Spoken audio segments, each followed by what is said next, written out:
Hi, friends. Welcome back to Live at the Roxy. At this very late time today, I was on set all day and we thought we were going to get off earlier, but that's just kind of how it works sometimes. And then also, I've been dealing with some personal shite. I think I want to put on lip gloss um, with actually my grandparents' stuff, so I can talk to you guys about that in a little bit. Also, a ton of news happening today. Like, I feel like between last night and today, there are so many different stories. Number one, that Dune trailer dropped. Mind blowing. That looks so interesting and good. I cannot wait to see Dune in theaters. Hoping that is 2020, but feel like it's probably going to be 2021. I know I'm the only one who thinks that, but I kind of do think that. On top of that, there's other things going on in the world of entertainment right now and in the political world as well. Some good, some bad, some ugly. In the good world, there's going to be an all-black cast reboot of Golden Girls, which I could not be more excited for, especially because it's being helmed by Tracy Ellis Ross in the cast, which is awesome. So we can talk about that. The Academy announced their inclusion and representation standards, so we can kind of go over those as well. Ellen DeGeneres said out loud that she is planning on addressing what happened. She's got her first show coming back, and she was like, yes, we're going to talk about it. What are we expecting from that? Kind of crazy. Then The Walking Dead, after 11 seasons, 14, 11, pretty sure it's 11. Did I just make that up? Is going to be coming to an end, but that final season is going to be spread over 2 years, so we still got a little bit of time, not to worry. And they announced 2 new spin-offs, or at least they're in the works, so AMC's got that franchise on lock. And like I said, there's also that Dune trailer. Also, shout out, as always, to my dear friend Jake Yacovetta, friend of mine, friend of the show. And he always does amazing things for the show, but he did message me an article that I have not seen going around much because, as you guys know, we always open this show with Brett Hankinson, Miles Cosgrove, Jonathan Mattingly, Arrest the Cops That Kill Breonna Taylor. And thank you to Jake for sending me this article that says that Attorney General Daniel Cameron is set to present Breonna Taylor's findings to a grand jury. So that probably gets us one step closer to arresting the cops. At least there's a little bit of movement on that today. So happy to break that down as well. A lot going on in this weird ass world. And yes, this was my dad's quartz crystal from even when he was a kid, and I put it on a necklace, and I wear it when I need that little bit of extra strength. And these days, I sure as fuck need that little bit of extra strength. Also, we're gonna start with some super chats and Streamlabs, and get this show on the road. What? Also, we've got World Girls tonight, so might have to be in a bridge show. We will do the best we motherfucking can. Morse Code Z says, got that ping. Hope the shoot was long because things were going well. Yeah, they were really cool. And I was learning more about shooting with drones, which that's fascinating to me. Drones on cameras and cameras on drones and stacks on stacks. That shit is crazy. But yeah, the shoot went really well, and I'll be able to tell you guys more about it at a different point in time. Not today, but I did post a picture on my Instagram if you guys want to see a little bit. Let's go into the Streamlabs, streamlabs.com/Roxy Strider. Rob Fishbeck said, hey, Roxy, can't watch live today.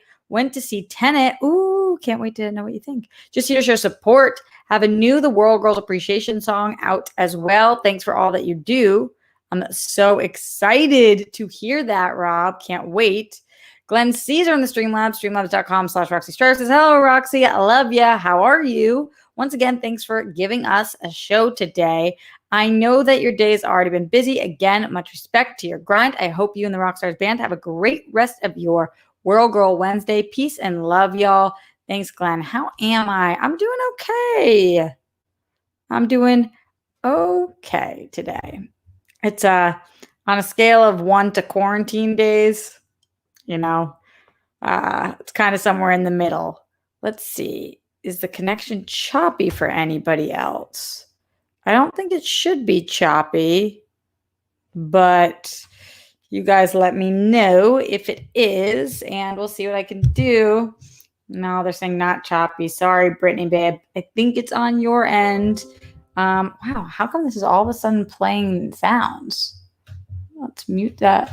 That's my PC, which we're not even connected to right now. PC is acting the fuck up today. All right, we're good. Sounds like we're all good. But Brittany, let us know when you can see.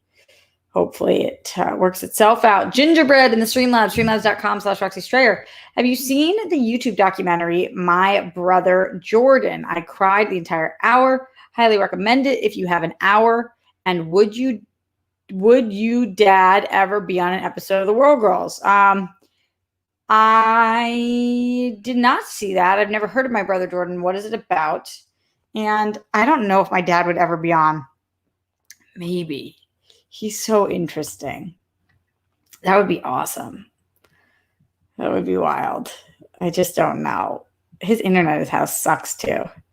So, Matt, is your PC acting a fool? Totally. It totally is. All right. Should we get into some of these show topics today? Guys, let me know your thoughts throughout the entire thing in the super chat, in the Streamlabs, in the comments. If you're watching this after the fact, leave a comment. We're going to be starting with that Dune trailer, though. So, get those in now. Before we do that, though, going to Sir Joker. Good evening, Miss Dryer. I guess 4:17 is evening.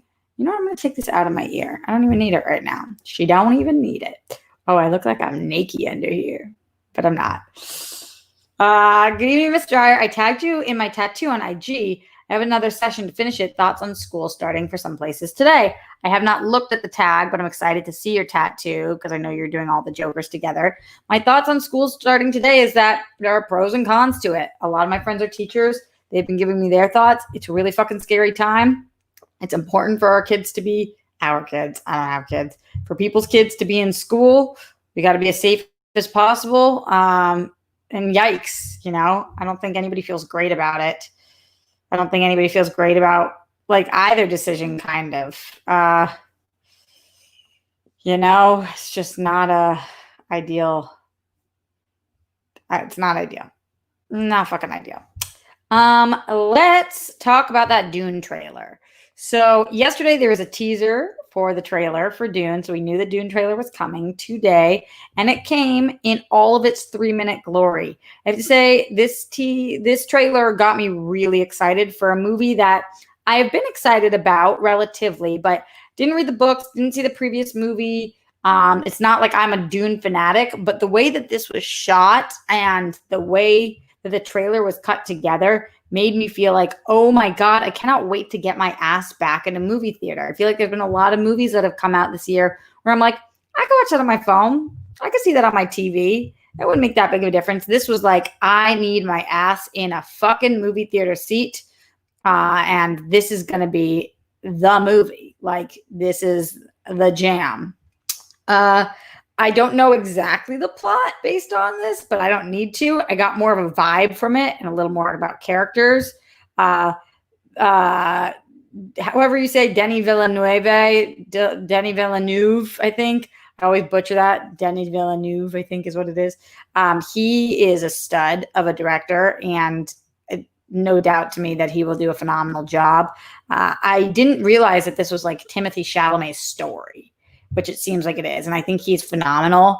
I have liked Timothée Chalamet for a really long time. I loved him in, obviously, Call Me By Your Name and in Lady Bird. But to me, the most impressive was Beautiful Boy. I thought he probably should have won an Oscar for that performance. If you guys didn't see it, the movie was good, but his performance was great. Steve Carell was also excellent in it. Zendaya, I'm really excited to see as well. Obviously, Rebecca Ferguson, Momoa, Josh Brolin, David Dalsmachian, who we interviewed a couple times on Collider Live and also was in Madness and the Method, the movie that I was in from J Muse. So that's pretty exciting.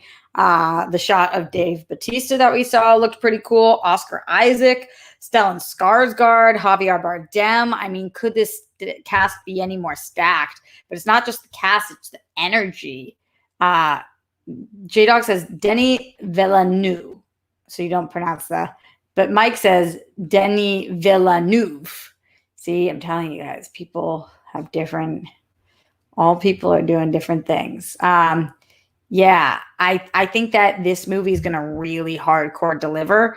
I don't think it's going to disappoint. I think that the energy around it, it's the right look, it's the right uh it's everything. It's the whole thing is just looks freaking awesome. It looks awesome. So, I'm excited. I think that it's going to be phenomenal based on this trailer, based on the cast, based on the director. The fact that the fandom is there, this is going to do really well. If it comes out in December, it's going to do well. If it waits till 2021, it's going to do really well. This is the jam.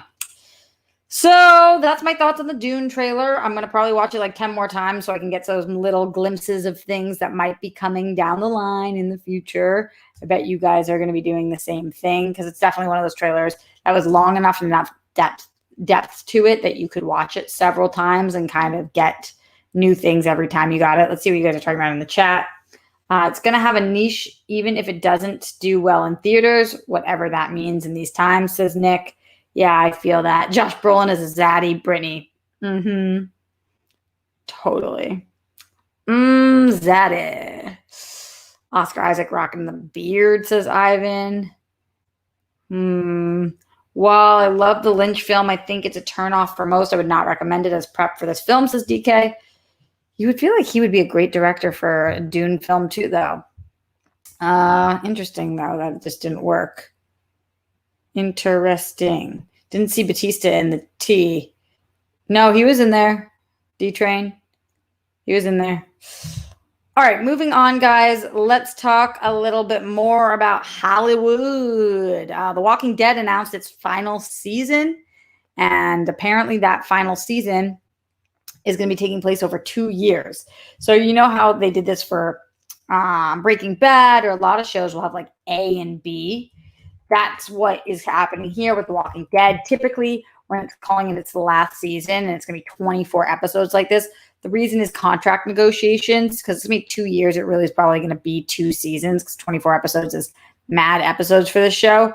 But they need to get everybody locked down. So they call it 1 season, 1 rate, all of that stuff. So they don't have to go back into negotiations for the next season. I don't know that that's true in this case, but typically that's what's going on. So it's going to end in 2022. So we still got 2 years away with this extended 11th season.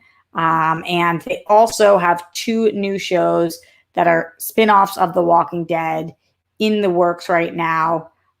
So we still got some time. It says it was announced that this year's coronavirus,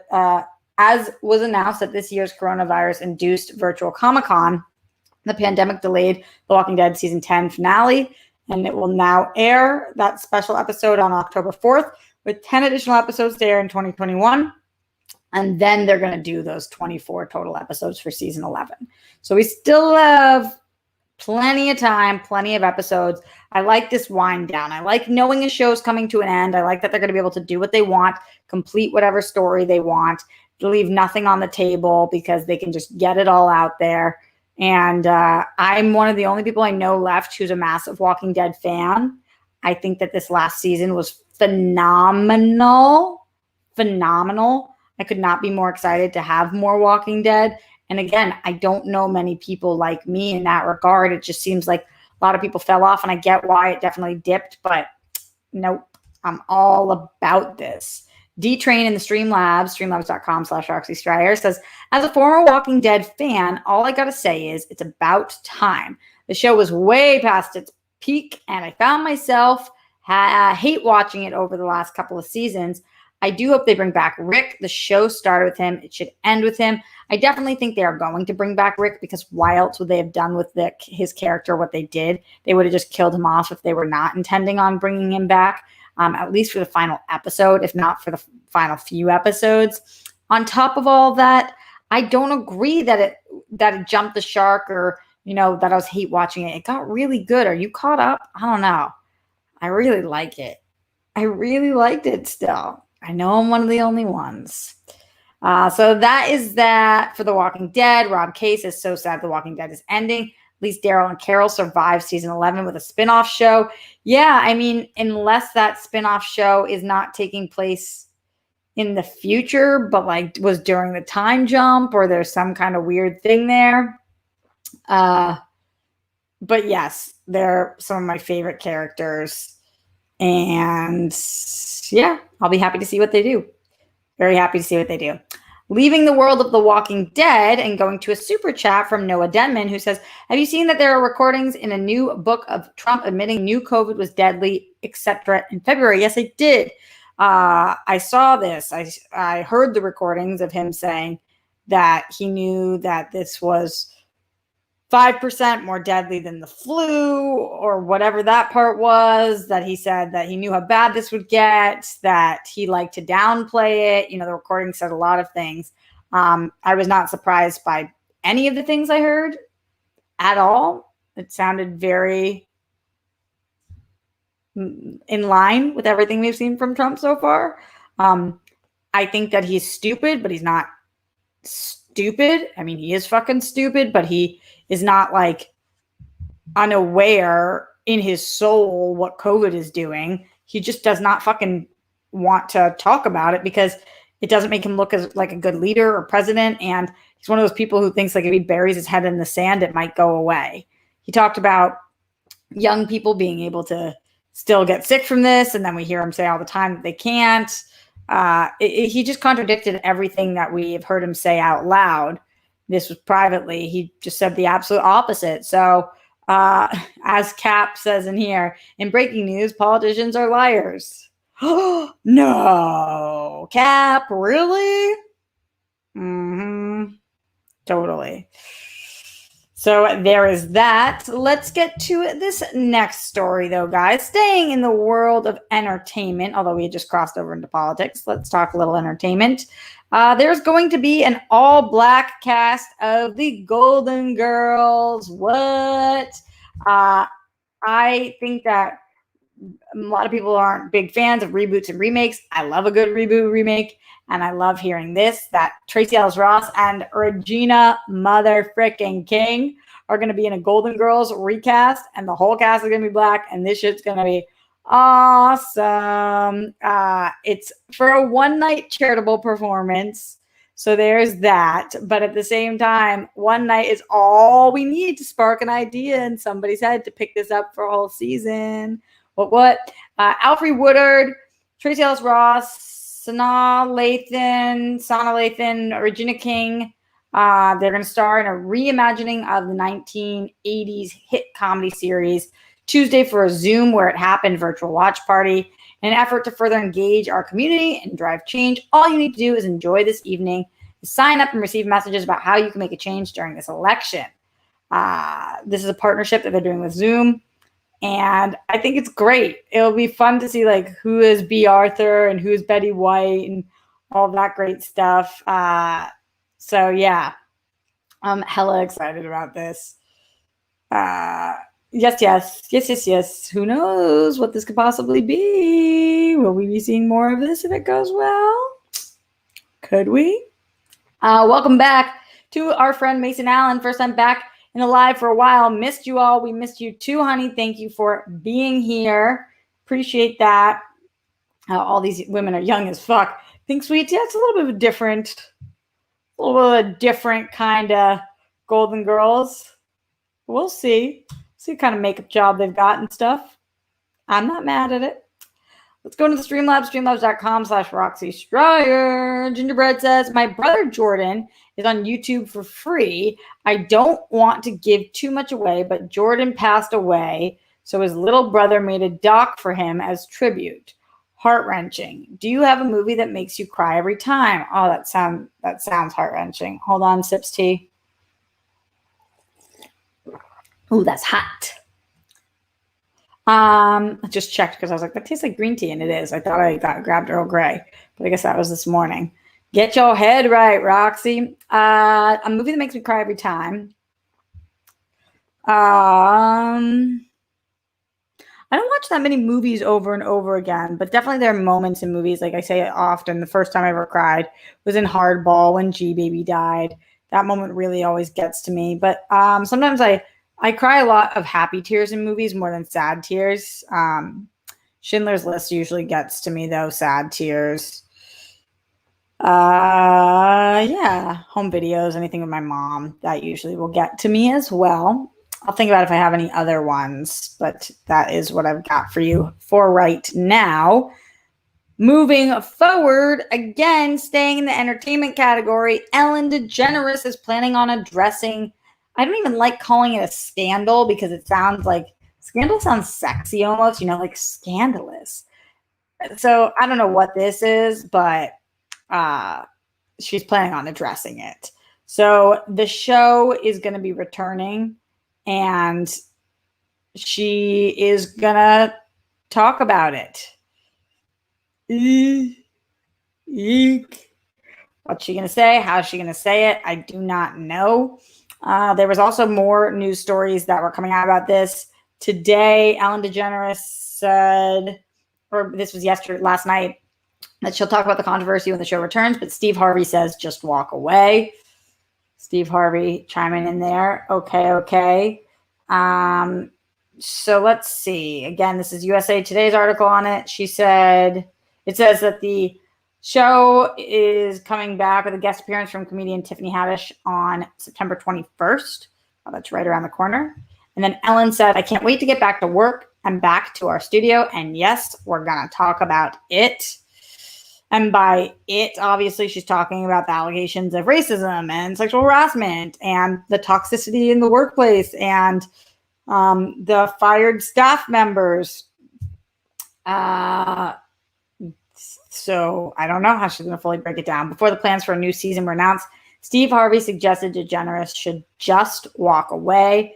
In an interview with Entertainment Tonight published Tuesday, so yesterday, fellow TV host Harvey, who has appeared on Ellen several times and co-produced the reality kids talent show Little Big Shots together, addressed the controversy. Quote, Ellen has got a lot of money. If I was Ellen, I'd just walk away. She got enough. I wouldn't let them drag me down like that.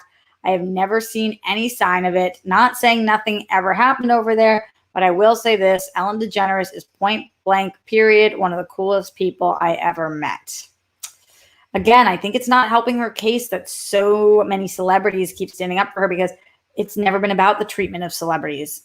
She's very nice to celebrities. It's always been about the treatment of non-celebrities. So that's a little tough that people just keep standing up for her, but no underlings are standing up for her. No people who have worked for her seemingly are coming forward like, no, trust me, Ellen was a great boss. In fact, all of my friends who have worked there are like, woof. So it's not how she treats celebrities, it's how she treats people and the environment and how people there treat people. Okay, Nick Bascom in the super chat. Hey, Roxy, I'm from Mass too. What? Mass holes unite. What is your favorite Boston movie? I know we have a lot of crime movies, but I love, but mine is Fever Pitch. Fever Pitch is great. My favorite Boston movie is my favorite movie, which is Good Will Hunting. It's the best. I'm obsessed with Good Will Hunting. I love it. And it's not only the best Boston movie, but it's the best movie of all time. Period. So good. So good. How do you like dem apples? That's the line. But there's so many good, memorable moments and lines in that movie. Great question, though. Let me know your guys' favorite Boston movie in the comments, in the Super Chat, and the Streamlabs. And afterwards as well. D-Train says, The Departed, Town, Good Will Hunting. Yeah. Chad says, Ted. Funny. All right. Let's keep moving forward, shall we? Why'd she sing it like that? Who the motherfucker knows? Should we talk about the Academy and their inclusion and representation policy that they are now going to be living by? This was announced yesterday.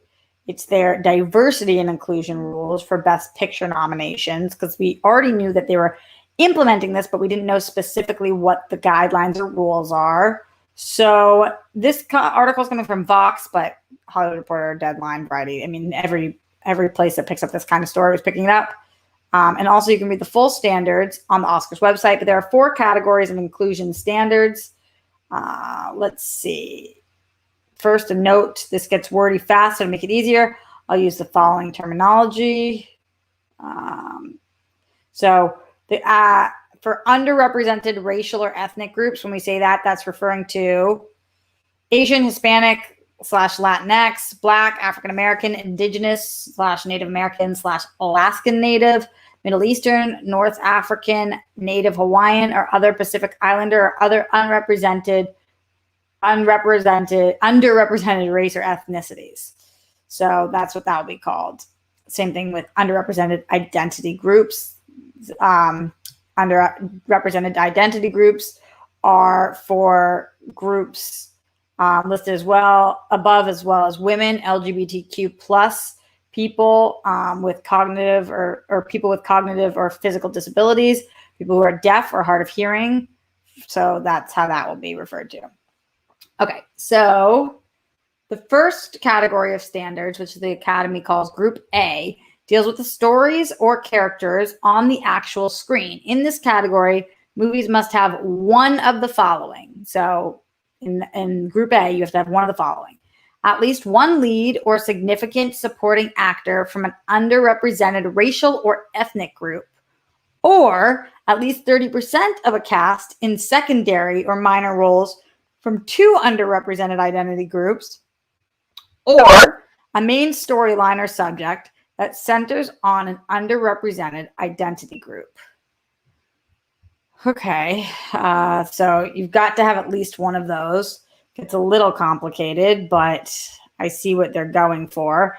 What's weird about this one, and I wonder what you guys think about this, is that third one, which is a main storyline or subject that centers on an underrepresented identity group. What's scary about that is that doesn't say anything about the cast having to be. It's just that the subject or storyline has to be. So what are you going to do? A storyline, but then not actually feature? Okay, Group B, standards regard the creative and production team behind the film. To meet these standards, a film must meet one of the following criteria. At least two heads of major departments. So here's examples of major departments: editing, directing, makeup, hairstyling, costuming, or sound, as well as others, must be from an underrepresented identity group. So at least two heads. Additionally, a minimum of one of these must be from an underrepresented racial or ethnic group. So that's one option. Or at least 6 people on the crew, excluding production assistants, generally the entry-level position on set, are from an underrepresented racial or ethnic group. So 6 people of the crew. Oh my God, such a small amount for a large crew. It's crazy that we're not reaching that. Or at least 30% of the crew are from an underrepresented identity group. Okay. I'm checking with you guys to see what you're thinking right now. Let's see. Just talking a little bit about this. This is a solid step forward, at least on paper, forcing the hand of Hollywood. Yeah. Okay, cool. I'm glad you guys are with it so far. So Group C, this is the third group. Standards have to do with the paid training opportunities that film companies offer groups of people who are underrepresented in Hollywood. There's some fine print here distinguishing between huge companies with deep pockets like Disney and Warner Brothers and smaller companies or independent productions. But in general, to qualify in this category, the film's production company or distributor must meet both of these two standards. So this is interesting, to be nominated for a Best Picture. What does that have to do with their paid training opportunities? Okay, well, 1, you must offer paid internships. Oh, got it. You must offer paid internships or apprenticeship opportunities in a variety of departments to people from underrepresented identity groups, and must actually be employing people in those positions. Numbers vary according to size of company. And you must offer training and work opportunities in below the line, which is essentially lower and mid-level positions, to people from underrepresented identity groups. Okay. And then Group D standards deal with audience development. That's how they're labeling that, which is Hollywood's way of talking about the part of the business that get people to buy tickets to movies. To qualify in this category, the studio or company distributing the film has to have multiple senior level executives from underrepresented identity groups on their marketing, publicity, or distribution team. So that term multiple is interesting. Remember, films will only need to meet the standards in a minimum of 2 of these 4 groups in order to be eligible to compete for Best Picture. So you could do Group D and C easily. Ooh, interesting. These rules don't kick in until the 2024 Oscars. So for the 2023 year, which means it doesn't apply to movies that come out in 2020, 2021, or 2022. However, beginning with films released in 2021, filmmakers will need to submit a confidential form that indicates how closely their films align with those standards in order to be eligible. Presumably, they will still be eligible if they don't comply, but the data will help both the companies and academies see where there are still gaps in the industry's inclusion efforts. Wow, that's a lot, guys. That's a lot. Yeah. It's a lot. It's a lot. We're making waves. We're making moves. We're doing the best that we can to actually change things. Who knows if this is the right move forward, but at least Hollywood's like, all right, we got to fucking do something. I know that was a lot of information that just came at you guys, but it's interesting to break down. I'm sure we'll talk about it more in the future as well. Let me know if you guys have questions, comments, concerns, thoughts on that. Super chat, Streamlabs, all that great stuff as well. Let's go into the Streamlabs right now. Streamlabs.com/RTStrider. Mike Riley says, Google Aubrey Plaza pole dance video on Ellen. She seemed very uncomfortable and annoyed when Ellen insisted she do a bit. I think this makes her personality characteristics seem even more valid. I will Google that. That's interesting. Yeah, definitely there's been people talking about certain clips that made people a little cringy, but to be fair, in that one, Aubrey Plaza is a little like, she like does the annoyed shtick a lot. So who knows what they actually talked about off stage or like what part of it's her really doing that.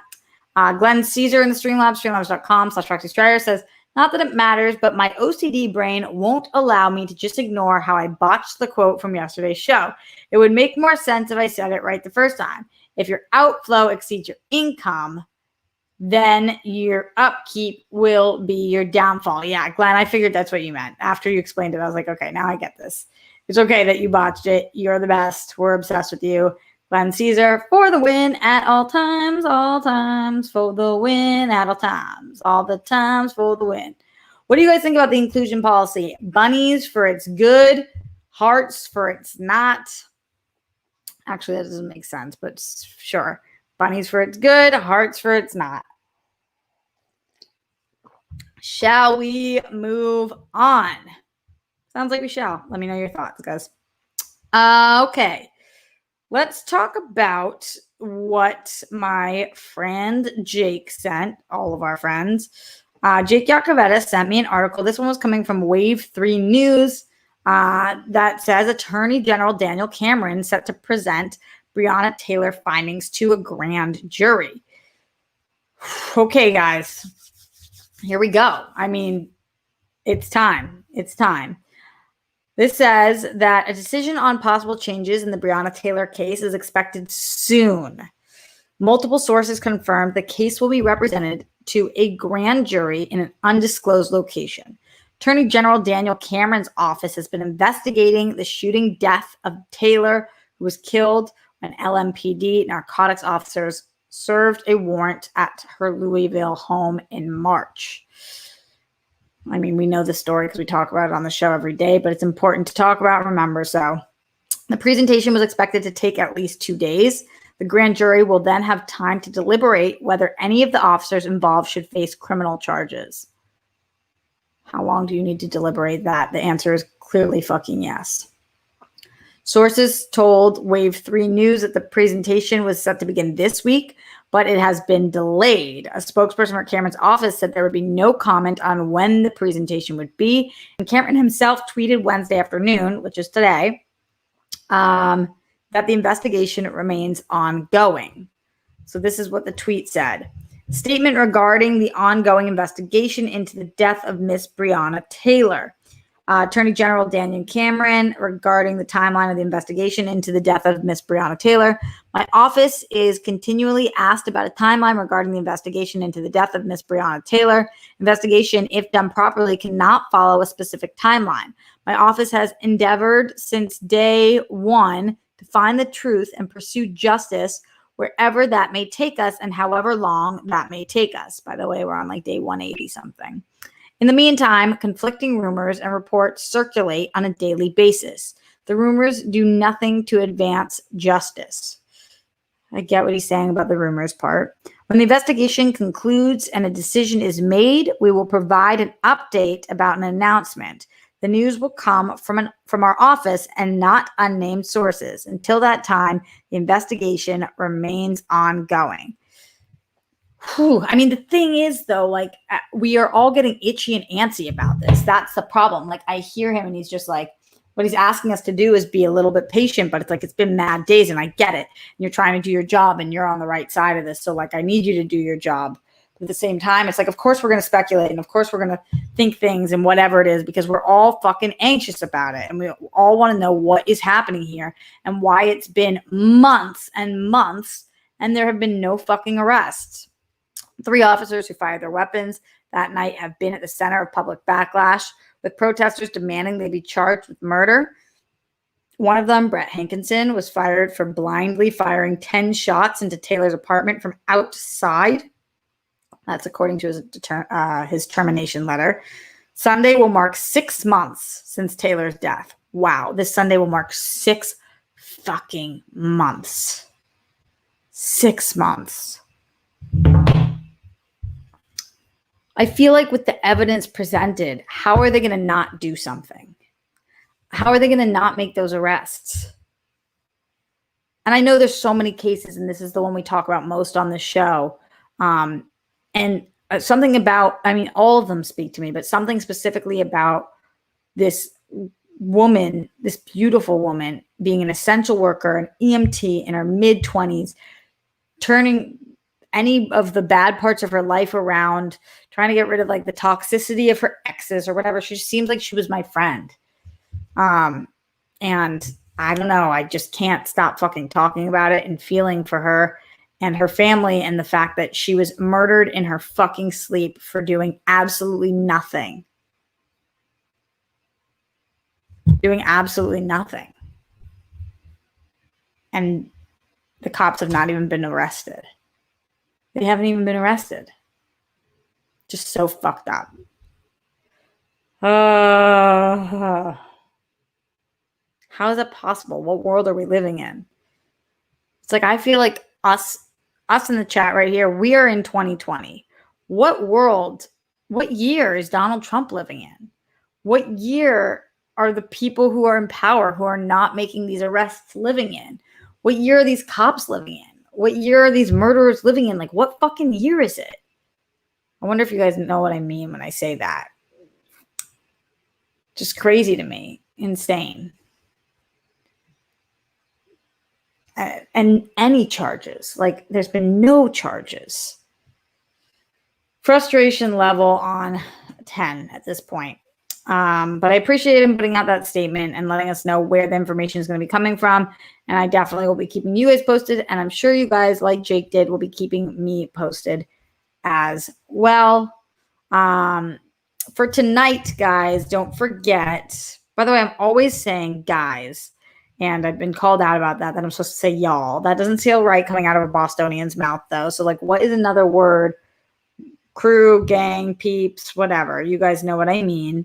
But we are going to be doing a World Girls AMA tonight. So that's going to be sick. We loved our last AMA.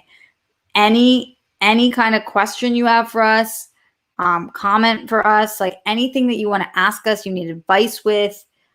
This is really the time to talk to me, Dorina, and Steph. It will be on the World Girls YouTube channel, youtube.com/theworldgirls, tonight at 6 o'clock. So in a little more than an hour, which is why I have to leave, because I need to go before that to call Grammy and Papo, one of their caregivers, because this is like so crazy. This is the one that is not like the main one. She's a weekend person that I have helping them out. And she felt sick last weekend, so I didn't have her come in. And I said that she needs to go get tested before she came in. And then she told the other caretaker that she did go get tested and she was fine. And when we asked to see the test, she said that was like a violation of her privacy and that she wasn't going to show us the test. But like there was some like sketchy lingo about like when she got tested or how she got tested. And it was just like, are you making up that you got tested? If you got tested and you were clear, why wouldn't you show it to us? So I have to go deal with her and just make sure I stand up for my grandparents because people are doing crazy shit during this time, like crazy ass shit. So I'm going to try to deal with it before the show. If not, I'm going to deal with it afterwards, which kind of leads me into this from Glenn Caesar. So you asked me to keep nagging about it, JK, so that you do it, Patreon stream or Zoom hangout sometime later this week or weekend. Yeah, I wanted to do the Patreon stream tonight, but it's going to depend on this situation. So I'll do the best that I can, but if not, yes to this week.